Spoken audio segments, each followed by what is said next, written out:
up? Salutations! Il y a 2 vidéos de cela, je disais que je n'avais jamais parlé de catch. Eh bien, je m'apprête à réitérer ma phrase, car aujourd'hui on va parler cinéma. Cinéma! C'est exactement le mot qu'il faut pour décrire ce qui s'est passé durant la presse-conférence du jeudi au vendredi. Il y a des chances pour que cela ne soit qu'une résultante de ce qui s'est passé sur les réseaux pendant tout le week-end, pendant toute la semaine. Mais le fait est qu'on s'en fout. Pourquoi on s'en fout?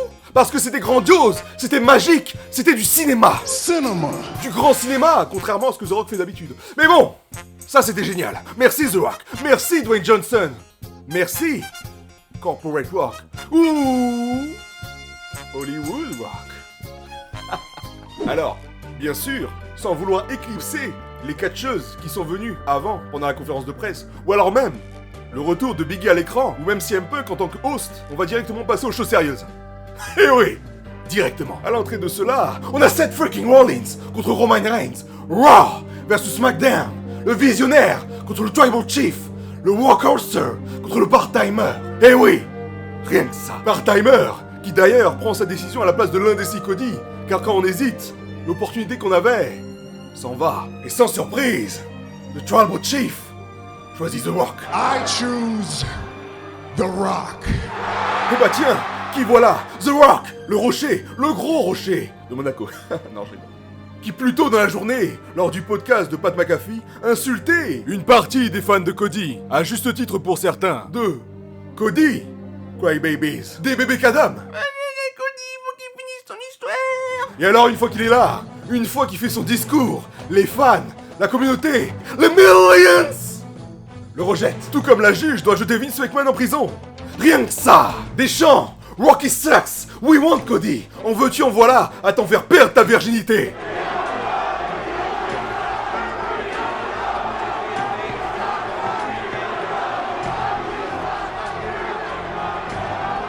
Que demander de plus?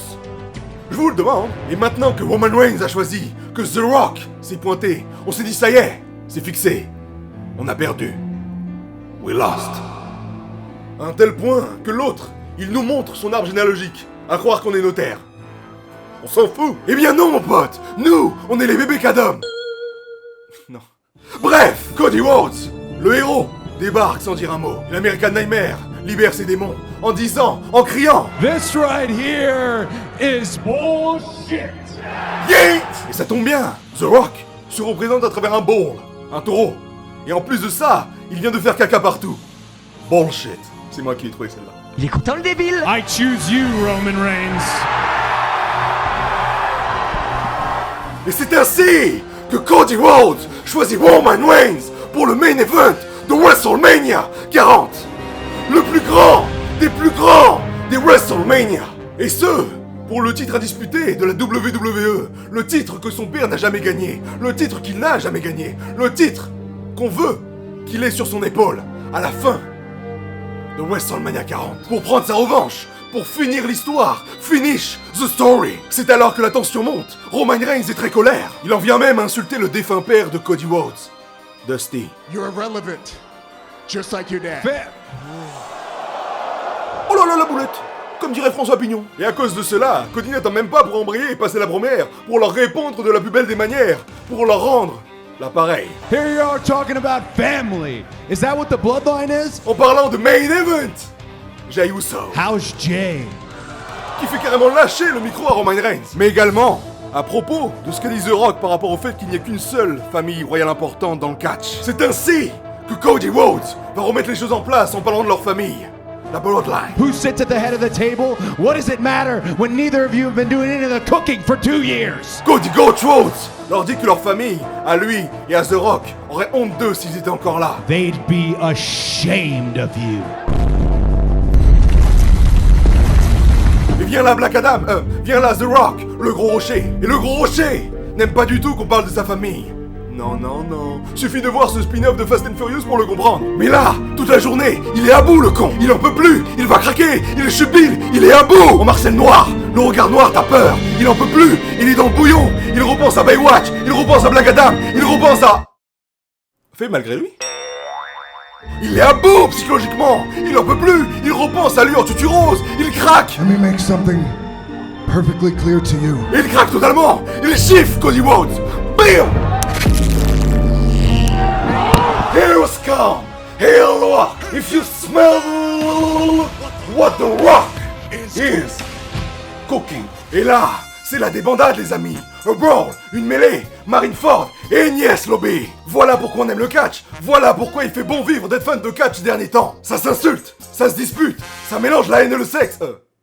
Ça mélange la réalité et la fiction, au profit de la friction. Et non, pas du fric, non. Ici, c'est du cinéma, c'est la WWE, comme on n'en fait plus. The Rock, le véritable méchant, l'antagoniste, le manipulateur, le déchu, le mal-aimé, le heel, par excellence. Maintenant associé à Roman Reigns et la Bloodline. Il lui a fait un hug, bon sang, un câlin familial. Voilà ce qu'il nous fallait. On a gagné les amis. Cody Rhodes contre Roman Reigns pour le main event de WrestleMania 40. Ainsi que The Rock en heel. Que dis-je? Corporate Rock. Que dis-je? Hollywood Rock. À un tel point qu'il fait passer Roman Reigns pour Solo Sikoa. Que dis-je? Pour Jimmy Uso. C'est dire. Et ce n'est même pas fini. Seth Rollins, le révolutionnaire, qui rejoint la mêlée pour s'en prendre au Rock et à sa place au conseil d'administration du board de TKO. Mais aussi pour rappeler à Roman Reigns qu'il ne l'a jamais battu. Et oui, il speak the truth. Tout comme Drew McIntyre l'a fait à Raw. Il cooked. The Rock et Roman le Toutou, une variante du Big Dog, rôde aux alentours et s'en prennent à Triple H, miskin il est cardiaque. Il lui intime, il lui ordonne de régler le problème. Ce petit con de Cody qui parle mal de la famille règle ce problème. Nous allons le faire. If you don't fix it, we will. On va tellement lui casser la gueule qu'il va être aussi moche que Rakadabra. Mais qui a écrit ce script? Voilà ce que l'on voulait, voilà ce qu'on a, le cinéma, la WWE, la route vers WrestleMania que l'on mérite. On va l'avoir, notre Cody Rhodes contre Roman Reigns. On va même peut-être avoir un tag team entre Cody et Seth contre The Rock et Roman. Peut-être même Cody et Jey Uso. Peut-être allons-nous avoir notre main event de la nuit 1 entre Drew, the hater of all time, McIntyre et Seth freaking Rollins. Et pourquoi pas Sami Zayn avec une victoire à la clé, un contrat pour Drew McIntyre, car il le mérite. On en a besoin actuellement. Peut-être allons-nous voir Cody Rhodes triomphant enfin du chef tribal Roman Reigns. Et pour The Rock, quid du rocher? Peut-être ira-t-il chercher Roman Reigns à WrestleMania 41 pour je ne sais quelle raison, pour peut-être les raisons que j'ai citées dans cette vidéo. Abonne-toi. Peut-être va-t-il le faire perdre contre Cody en refaisant un turn sur Roman Reigns et la Bloodline, influencé par je sais pas, Jey Uso peut-être. Eh oui, peut-être va-t-il éteindre Roman Reigns si ce dernier perd en lui affirmant le lendemain à Raw qu'il est trop faible pour être le véritable Tribal Chief. Peut-être va-t-il être l'arbitre spécial de ce match, tout comme l'était Triple H à ce moment-là. Qui sait? Who knows? Tant de possibilités, tant de scénarios. C'est ça qu'on aime. Le suspense, la surprise, le cinéma, la WWE. WrestleMania. Mais surtout et avant tout, le catch les amis. Eh oui, rien que ça. C'était Urakadabra pour vous servir. À bientôt dans le bateau.